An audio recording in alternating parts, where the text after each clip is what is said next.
और चलिए इसी बीच आपको सुनवाते हैं, हमारे संवाददाता विजय मिश्रा ने खास बातचीत की है प्रमोद तिवारी के साथ। उत्तर प्रदेश और बिहार में आज चुनावी रिजल्ट जो हैं वो आने शुरू हो गए हैं। जिस तरह का रुझान था वो अब दिखना शुरू हो गया। हमसे बातचीत करने के लिए कांग्रेस के वरिष्ठ नेता प्रमोद तिवारी जी, इनसे हम बातचीत करते हैं क्योंकि बिहार चुनाव में भी आप प्रचार करने के लिए गए हुए थे और उपचुनाव में भी आप कई सीटों पर चुनाव प्रचार कर रहे थे। किस तरह से देख रहे हैं रिजल्ट, सबसे पहले उत्तर प्रदेश और फिर बिहार? देखिए, मैं बहुत विनम्रता से कहना चाहता हूं कि ये बहुत ही शुरुआती परिणाम है। अभी तो 20% वोट की भी गिनती नहीं हुई है, 80% वोटों की गिनती होनी है। तो हमें कोई भी प्रतिक्रिया देने के पहले इंतजार करना चाहिए 2-3 घंटे, उसके बाद ही इस पर मैं कोई प्रतिक्रिया दूंगा। बिहार चुनाव की बात करें तो शुरुआती रुझान तो महागठबंधन के पक्ष था, लेकिन जैसे जैसे एक एक घंटे 2-2 घंटे निकल रहे हैं वैसे ही अब जेडीयू की सीटें भी बढ़ी हैं और बीजेपी एक लार्जेस्ट पार्टी वहां पर बनती हुई दिखाई दे रही है। देखिए, मैं फिर कह रहा हूँ, बहुत ही शुरुआती है। जो जमीनी हकीकत है उसके अनुसार वहाँ आरजेडी गठबंधन स्पष्ट बहुमत के साथ सरकार बनाएगा। जी बिल्कुल, यहाँ पर कई सारी सीटों पर चुनाव प्रचार के लिए भी गए थे प्रमोद तिवारी जी, और जाहिर सी बात है कि शुरुआती रुझान को लेकर के साफ कहना है कि अभी 2-4 घंटे और इंतजार करना चाहेंगे क्योंकि अभी भी बहुत सारी सीटों पर जो काउंटिंग है वो बाकी है और अभी भी इस बात का दावा है कि वहाँ पर महागठबंधन ही सरकार बनाएगी। हमसे गौरव के साथ विजय मिश्रा, इंडिया न्यूज़, लखनऊ। उत्तर प्रदेश और चलिए अब आपको ग्राफिक्स के जरिए हम दिखाएंगे जौनपुर की मल्हनी सीट पर आखिरकार कौन कौन से प्रत्याशी हैं, किस तरह की टक्कर वहां पर देखने के लिए मिल रही है प्रत्याशियों के बीच। देखिए, आपको ये बता दें कि मल्हनी सीट का हम जिक्र कर रहे हैं, यहां पर लक्की यादव है समाजवादी पार्टी से प्रत्याशी, और इसके बाद हम बात करें निर्दलीय प्रत्याशी की तो दरअसल निर्दलीय प्रत्याशी धनंजय सिंह है। यहां पर ये उम्मीदवारों का जिक्र कर रहे हैं मल्हनी सीट का, आपको बता रहे हैं ग्राफिक्स के जरिए। कांग्रेस से सुशील चौधरी है यहां पर जो उम्मीदवार हैं कांग्रेस पार्टी की तरफ से, और इसके बाद जेपी दुबे बीएसपी से उम्मीदवार हैं यहां पर, लेकिन बढ़त फिलहाल यहां पर लक्की यादव को मिल रही है और ये ग्राफिक्स के जरिए प्रत्याशियों की जानकारी आपको दे रहे हैं। इसके अलावा मनोज सिंह बीजेपी प्रत्याशी है यहां पर। हालांकि जिस तरह से फिलहाल नतीजे रुझानों में सामने आते हुए जिस तरह से दिख रहे हैं उनमें फिलहाल लक्की यादव आगे चलते हुए, पहले धनंजय सिंह आगे चलते हुए, निर्दलीय उम्मीदवार हैं धनंजय सिंह। ये ग्राफिक्स के जरिए आपको मल्हनी सीट के बारे में जानकारी दे रहे हैं।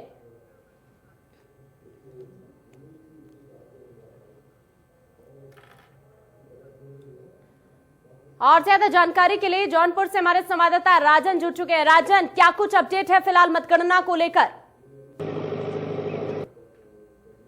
मतगणना को लेकर तो 15 राउंड पूरे हो चुके हैं, जिसमें इस समय जो है समाजवादी पार्टी के जो प्रत्याशी हैं लक्की यादव वो तकरीबन 2936 वोट से आगे चल रहे हैं और लक्की यादव वो तकरीबन 2936 वोट से आगे चल रहे हैं और जो दूसरे नंबर पे धनंजय सिंह है निर्दल प्रत्याशी वो हैं। और चूंकि अगर मल्हनी की हम बात करें तो लगातार ये मल्हनी सीट जो है इस पर समाजवादी पार्टी का ही कब्जा रहा है, लेकिन अभी जब काउंटिंग शुरू हुई तो शुरुआती दौर में निर्दल प्रत्याशी धनंजय सिंह जो है बढ़त बनाए हुए थे, लेकिन जैसे ही 12 राउंड के बाद काउंटिंग आगे बढ़ी है तो समाजवादी पार्टी इस पर बढ़त लेना शुरू कर दी है। वहीं अगर हम भाजपा की बात करें तो भाजपा लगातार शुरू से ही जो है तीसरे नंबर पर चल रही है और उस तीसरे नंबर पर ही बरकरार है। अभी हालांकि टोटल 27 राउंड की जो है काउंटिंग होनी है, तो 15 राउंड पूरे हो चुके हैं, जो 12 राउंड और बचे हुए हैं वो काउंटिंग पूरी होगी, उसके बाद पता चलेगा कि मल्हनी का विधायक कौन बन रहा है। आकांक्षा।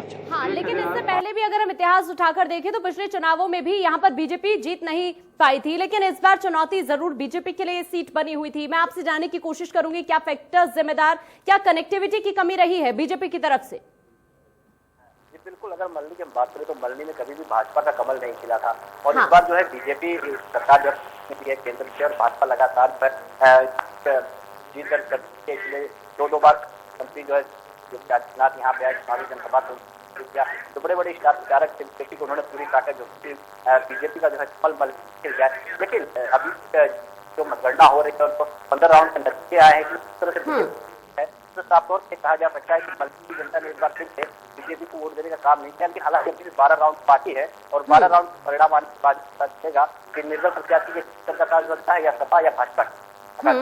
हाँ, लेकिन यहाँ पर देखिए राजन, बड़ी बात यह भी है कि सपा की तरफ से दावा किया जा रहा था 3 से 4 सीटों को लेकर, लेकिन ये सिर्फ मल्हनी सीट ही वही सीट है जहां पर सपा आगे निकलती हुई दिख रही है। जो दावे किए गए थे, जो उम्मीदें थी, वो टूटती हुई सी नजर जरूर आ रही है। बिल्कुल आकांक्षा, अगर बात करें समाजवादी पार्टी की जो दावे थे 304 सीटों को लेकर, इसमें जो समाजवादी पार्टी की जो सीट है मल्ली, इससे लगातार सपा का कब्जा रहा। कद्दावर नेता थे पारसनाथ यादव, वो जो है यहाँ पे लगातार विधायक बन जाते रहे। और मल्ली जो है इसका इतिहास अगर हम देखें तो ये यादव और ठाकुर बाहुल्य क्षेत्र है, यहाँ पे वोट सबसे ज्यादा है। तो समाजवादी पार्टी जो प्रत्याशी हैं लकी यादव, उनके साथ कहीं जो सपा का वोट बैलेंस था वो तो था ही, साथ ही उनके पिता के मौत के बाद यहाँ पे वोट हो रहा था, तो कहीं न कहीं जनता की सहानुभूति भी उनके साथ थी। तो देखते हो अभी समाजवादी पार्टी के प्रत्याशी जो है फिलहाल 15 राउंड में बढ़त बढ़ाए हुए हैं लकी यादव। लेकिन यहाँ पर मैं धनंजय सिंह का भी जिक्र करना चाहूंगी। जिस तरह से वो इससे पहले लकी यादव से पहले धनंजय सिंह ही बढ़त में नजर आ रहे थे, एक अहम भूमिका निभाते हुए नजर वो जरूर आ रहे हैं यहाँ पर। हालांकि बड़े नेता है, कद उनका काफी बड़ा, लेकिन जो भूमिका है उनकी वो काफी महत्वपूर्ण यहाँ पर होती हुई नजर आ रही है। और बीजेपी का तो हम अगर यहाँ पर जिक्र करें तो इससे पहले भी जो इतिहास रहा है वो ही आज फिर से नजर आ रहा है।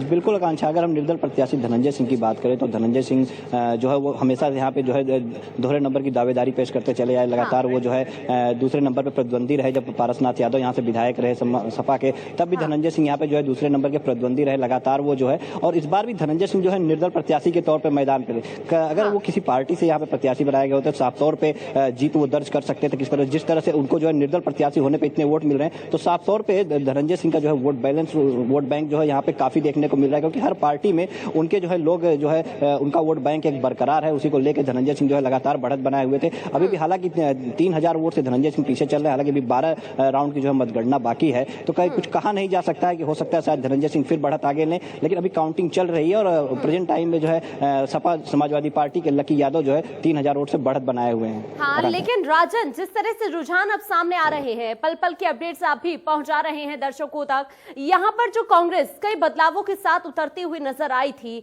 पूरी कोशिश कांग्रेस की तरफ से भी की गई थी इन उपचुनाव को देखते हुए, लेकिन वो कोशिश जमीनी स्तर पर नजर आती हुई नहीं दिख रही है। क्योंकि जो हम 7 ही सीटों का अगर जिक्र कर ले, मलहनी सीट का भी हम जिक्र कर ले, तो यहाँ पर या तो निर्दलीय प्रत्याशी आगे हो जाते हैं या फिर सपा प्रत्याशी लकी यादव आगे हो जाते हैं। कांग्रेस तो नजर सी नहीं आ रही है।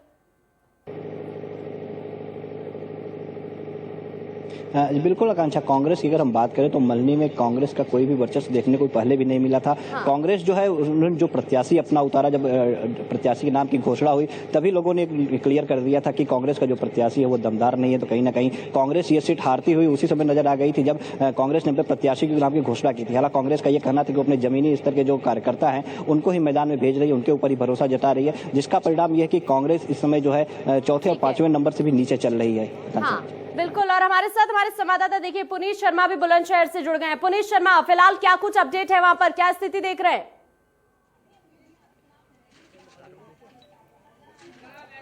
बिल्कुल, देखिए आकांक्षा, अगर स्थिति की बात करें तो बुलंदशहर में भारतीय जनता पार्टी का जो है पलड़ा भारी नजर आ रहा है और 16वें राउंड तक की जो काउंटिंग हो चुकी है। और यहाँ अगर 16वें राउंड की बात करें तो 13,876 वोटों से ऊषा सिरोही जो है वो आगे चल रही हैं। और साथ ही सबसे बड़ी एक बात यह है बुलंदशहर में कि जो असपा से प्रत्याशी थे वो तीसरे नंबर पर चल रहे हैं। समाजवादी पार्टी जो है यहाँ असपा से काफी नीचे चल रही है।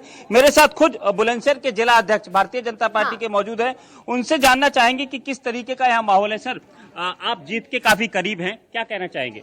देखिए, भारतीय जनता पार्टी की जो सरकार है माननीय प्रधानमंत्री जी और माननीय मुख्यमंत्री जी के नेतृत्व में चल रही हैं और जिस तरह के निर्णय वहाँ लिए जा रहे हैं कोरोना के संकट में, जब पूरा देश नहीं बल्कि पूरा विश्व त्राही त्राही कर रहा था, तो प्रत्येक व्यक्ति का ध्यान रखने के लिए जो योजनाएं चलाई गई और भारतीय जनता पार्टी के कार्यकर्ता समाज सेवा में उतरे और जो जनता का स्नेह, जो प्यार, जो समर्थन जनता को मिला, हम पहले ही आश्वस्त थे कि भारतीय जनता पार्टी की यहाँ जीत होगी। सर, असपा यहाँ तीसरे नंबर पे है, समाजवादी पार्टी से भी काफी आगे चल रही है, इस पर आपका क्या कहना है? देखिए, हमारा ध्यान केवल भारतीय जनता पार्टी के कार्यकर्ताओं तक और जो हमारे वोटर हैं वहां तक केंद्रित था।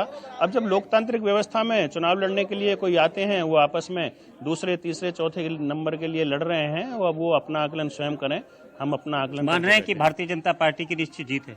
भारतीय जनता पार्टी की जीत पहले ही निश्चित थी, हम सब आश्वस्त थे, आप लोगों को भी पहले से ही आभास था। तो ये मेरे साथ थे भारतीय जनता पार्टी के जिला अध्यक्ष अनिल सिसोदिया जी, जिनका साफ ये कहना था कि भारतीय जनता पार्टी की यहाँ से लगभग जीत पक्की है। ठीक है, आप बने रहे हमारे साथ। इसी बीच गौरव शर्मा उन्नाव से हमारे साथ जुड़ गए हमारे संवाददाता। गौरव, क्या कुछ तस्वीर नजर आती है?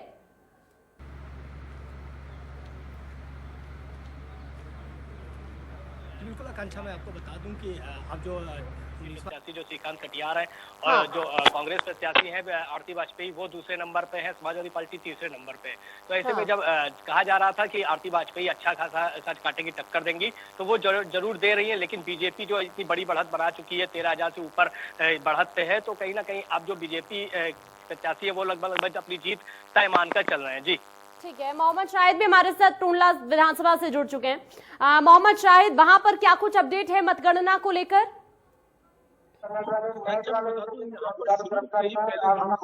भारतीय जनता पार्टी के प्रत्याशी प्रेमपाल सिंह धनगर राउंड की मतगणना हो चुकी है और 10,000 से ज्यादा से बढ़त बनाए हुए हैं और दूसरे नंबर पर समाजवादी पार्टी के महाराज सिंह धनगर है, तीसरे नंबर पर बीएसपी के प्रत्याशी हैं। तो शुरू से ही इनकी बढ़त रही है, अब इनकी जीत निश्चित दिखती है क्योंकि आधे से ज्यादा मतगणना हो चुकी है, 26 राउंड हो चुके हैं, 40 राउंड होने हैं। अब बिल्कुल आश्वस्त है बीजेपी के प्रत्याशी प्रेमपाल सिंह धनगर कि उनकी जीत निश्चित पक्की हो चुकी है। जी लेकिन पुनीत शर्मा, जो फिलहाल कांग्रेस की स्थिति बुलंदशहर के अंदर नजर आती हुई दिख रही है, क्या कुछ फैक्टर्स इसके पीछे आपको जिम्मेदार नजर आ रहे हैं?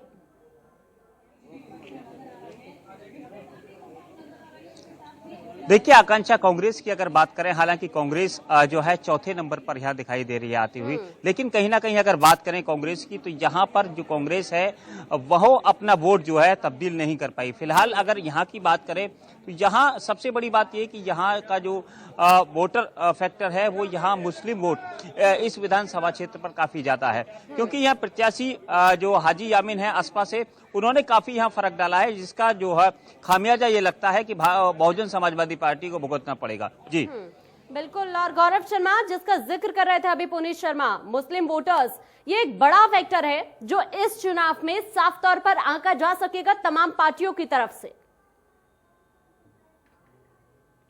जो यहाँ बांगरमऊ के जो समीकरण थे वो बिल्कुल आकांक्षा, क्योंकि जो यहाँ बांगरमऊ के जो समीकरण थे वो कास्ट फैक्टर पे थे, मुस्लिम बहुल्य क्षेत्र था, इसलिए माना जा रहा था कि जो मुस्लिम है, जो जिसने जिस तरह वोट किया होगा वो कैंडिडेट जीतेगा। इसलिए आरती वाजपेयी, क्योंकि जो कांग्रेस से थी, उनको ज़्यादातर माना जा रहा था कि वो जीत करेंगी, क्योंकि जिस तरीके से वो आश्वस्त थी जब वोटिंग हुई थी। वोटिंग के बाद उन्होंने बताया था कि पूरी बीजेपी भी लग जाए तब भी मुझे नहीं हरा सकती। तो कहीं ना कहीं अब जो जिस तरीके के समीकरण के बाद ये सामने आया है, आज रिजल्ट सामने आ रहा है और 13,000 से अधिक वोटों से बढ़त बना ली है बीजेपी प्रत्याशी श्रीकांत कटियार ने। तो कहीं ना कहीं जो मुस्लिम वोटर है वो दो जगह बढ़ गया है, वो समाजवादी पार्टी और कांग्रेस दोनों तरफ बराबर बटा है, जिसके कारण अब जो बीजेपी है वो बढ़त बना चुकी है, क्योंकि 3 प्रत्याशी जो थे वो बैकवर्ड कास्ट से थे, और क्योंकि समाजवादी पार्टी से सुरेश पाल और महेश पाल बीएसपी से और बीजेपी से श्रीकांत कटियार।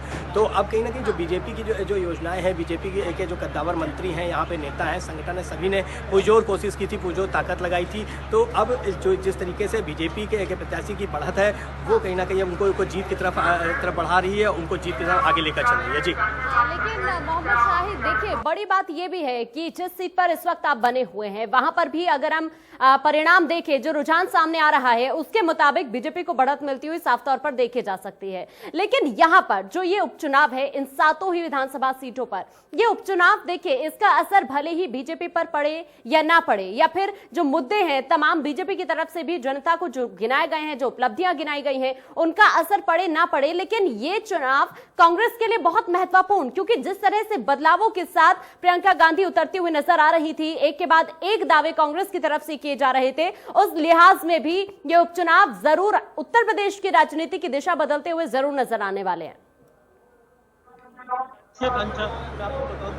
टुंडला विधानसभा से बहुत जोश और खरोश के साथ कांग्रेस पार्टी ने अपना प्रत्याशी उतारा था और उन्होंने नामांकन भी किया था, लेकिन उनका पर्चा खारिज होने की वजह से वो चुनाव से बाहर हो गई थी। प्रत्याशी इतनी बड़ी ताकत से उन्होंने चुनाव लड़ा था, इसलिए टुंडला विधानसभा में 3 प्रत्याशी सपा, बसपा और भाजपा ही मैदान में है और त्रिकोणीय मुकाबला यहाँ देखने को मिल रहा था।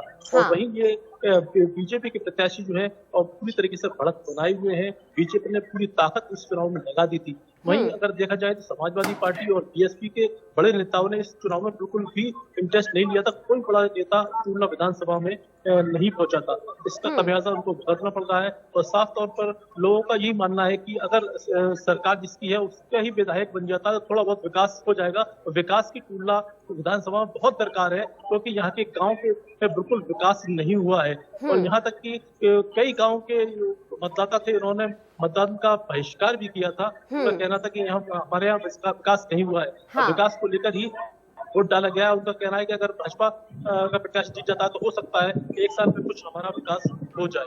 हाँ, तो हम ये कह सकते हैं कि स्थानीय मुद्दों को लेकर भी जनता पूरी तरह से सतर्क थी और इसी को देखते हुए उन्होंने अपने मत का इस्तेमाल किया है। लेकिन पुनीत, जिस तरह से जिक्र अभी यहाँ पर मोहम्मद शाहिद की तरफ से भी किया गया स्थानीय मुद्दों को लेकर, वहां मैं आपसे पूछना चाहूंगी, क्या कुछ मुद्दे आपको हावी होते हुए नजर आए? क्या स्थानीय मुद्दों को देखते हुए ही लोगों ने अब अपने मत का इस्तेमाल यहां पर किया है? क्योंकि आप जमीनी स्तर पर लगातार बने हुए हैं, लोगों से चर्चा भी आप लगातार कर रहे हैं।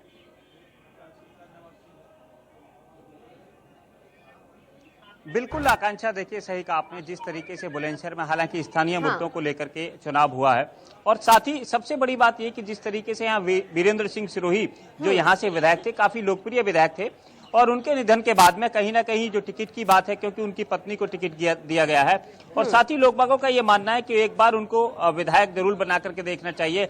हालांकि सबसे बड़ी बात यह है कि यहाँ भारतीय जनता पार्टी की जो चेयरमैन है उनसे जनता खासी नाराज है। लेकिन कहीं ना कहीं सदर विधानसभा की अगर बात करें तो यहाँ पर जो है वो भारतीय जनता पार्टी के पक्ष में है। विधानसभा के लिए भारतीय जनता पार्टी के पक्ष में लोग दिखते नजर आ रहे हैं। जिस तरीके से वो अभी तक 13,000 से अधिक वोटों से आगे चल रही हैं, लगभग 16वां राउंड यहाँ हो चुका है।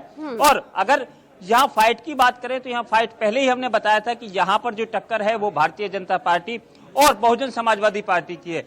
लेकिन चौंकाने वाली बात एक ये है कि जिस तरीके से बुलंदशहर में, हालांकि यूपी की बात करें तो यूपी में एक पहला कैंडिडेट असपा ने अपना यहाँ उतारा था और कहीं 7 सीटों पर कोई कैंडिडेट नहीं उतारा था, उसने भी यहाँ तीसरे नंबर पर अपनी बढ़त हासिल की, तीसरे नंबर पर अपना जो स्थान है वो प्राप्त किया हुआ है।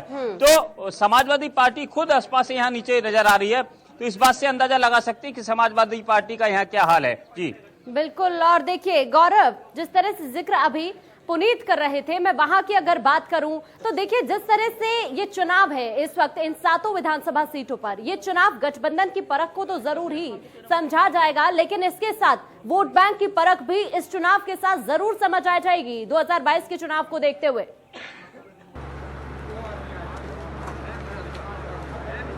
बिल्कुल आकांक्षा, देखिए कहीं ना कहीं बिल्कुल ये सत्ता का सेमीफाइनल है और यहीं से होकर बुलंदशहर हॉट सीट मानी जाती है।